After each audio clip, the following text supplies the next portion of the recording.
বিয়েবাড়ি উপলক্ষেই তো এই সময়টায় আমাদের এই দেশে আসা, আর এই ছুটির মধ্যেই একদিন তিন্নিকে নিয়ে চলে এসেছিলাম বইপাড়ায়।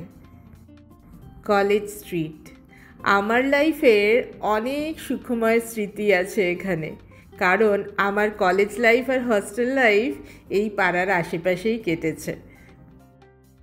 আর আমার মেয়েরা যখন বই পড়তে এত ভালোবাসে, বইপাড়া ঘোরাবো না? তিন্নি তো এই প্রথম এখানে এলো। আর এই সেই বিখ্যাত কফি হাউস, যার কথা প্রত্যেক বাঙালিরই জানা। আমরাও বহু বছর পর এলাম। কলেজ স্ট্রিট অনেকবার এলেও কফি হাউসে আমি আর আমার বর বিয়ের আগে একবার এসেছিলাম, আর এই এলাম। অলমোস্ট সেই একই রকম আছে, কিন্তু তিন্নি প্রথমটায় ঢুকতে একটু ইতস্তত করছিল, কারণ এরকম পুরনো ঘর বাড়ি বা এরকম পুরনো সিঁড়ি তো ওরা দেখেনি কখনো। তবে দেওয়ালগুলো বেশ মডার্ন আর্টে সেজে উঠেছে। আমি কিন্তু বেশ এক্সাইটেড ভেতরের অ্যাটমসফিয়ারটা এখন কীরকম সেটা দেখার জন্য, আর তোমাদেরকেও দেখাই চলো।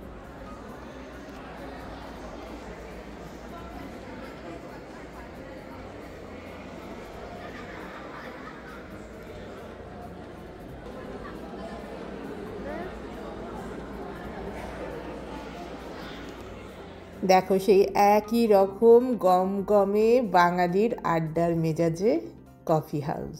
কোল্ড কফি আর অনিয়ন পকোড়া নিয়ে ওয়েট করছিলাম আমাদের এক বন্ধু আসার। আমার হাজব্যান্ডের অনেক পুরনো এক বন্ধু, যিনি এই বইপাড়ারই মানুষ। ওনাদের পাবলিকেশন হাউস আছে। আর তিন্নি দেখো ওপরে গিয়ে ওপর থেকে ভিডিওটা তুলেছে।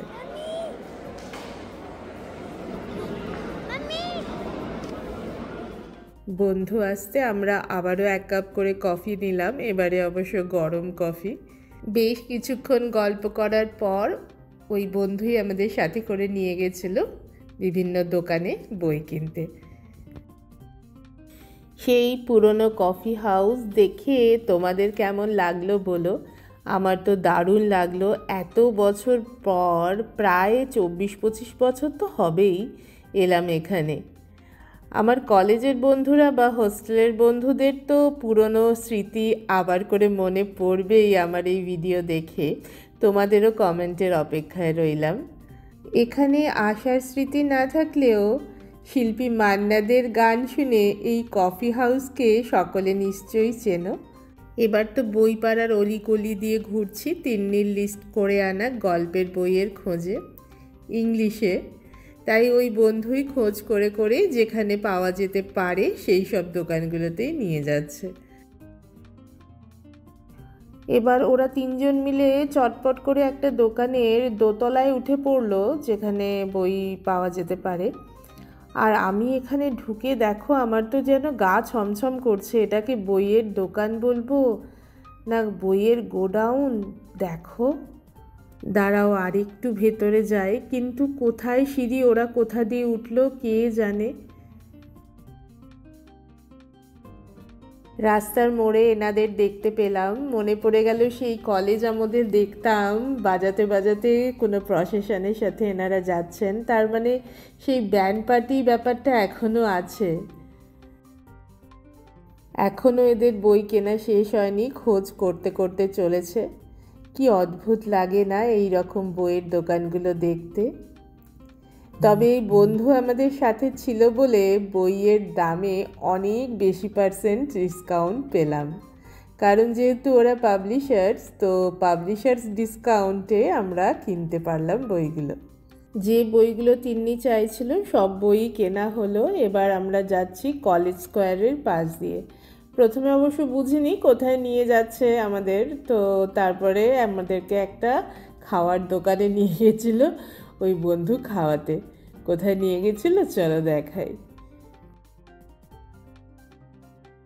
যেতে যেতে দেখি এখানে আঁকার প্রদর্শনী চলছে, মানে কোনো কম্পিটিশন অলরেডি হয়ে গেছে আর সেই আঁকাগুলোই এখানে প্রদর্শন করা হচ্ছে।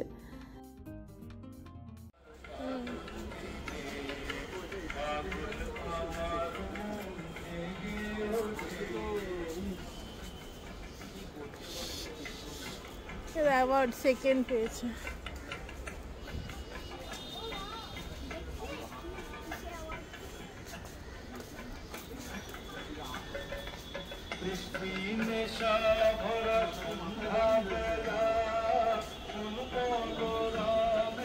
এইটা ফার্স্ট হয়েছে।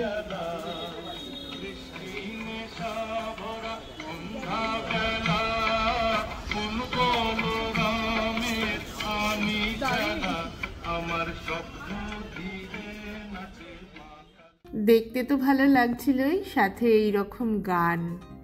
মাঝে মাঝে ভাবি কোথায় পড়ে আছি আমরা, ভীষণ মিস করি এইগুলো।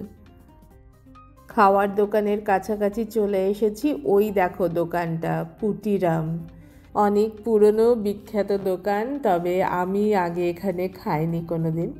এনারা এই কচুরি আর ছোলার ডালের জন্যই বেশি বিখ্যাত, সেটা তো নিয়েই ছিলাম, সাথে নিয়েছিলাম রসগোল্লা। তিন্নি অবশ্য বলছিল শুধুই রসগোল্লা খাবে, কিন্তু আমার থেকে এক কামড় কচুরি খাওয়ার পর এত ভালো লেগেছে যে তিন্নির জন্য আবার আরেক প্লেট কচুরিও নেওয়া হলো। রসগোল্লা, আবার শেষে খেলাম মিষ্টি দই। বন্ধুকে বাই জানিয়ে এবার আমরা ফিরছি। সেই দুপুরে এসেছিলাম আর এখন দেখো সন্ধে হয়ে গেছে, সব দোকানগুলোতে লাইট জ্বলে গেছে।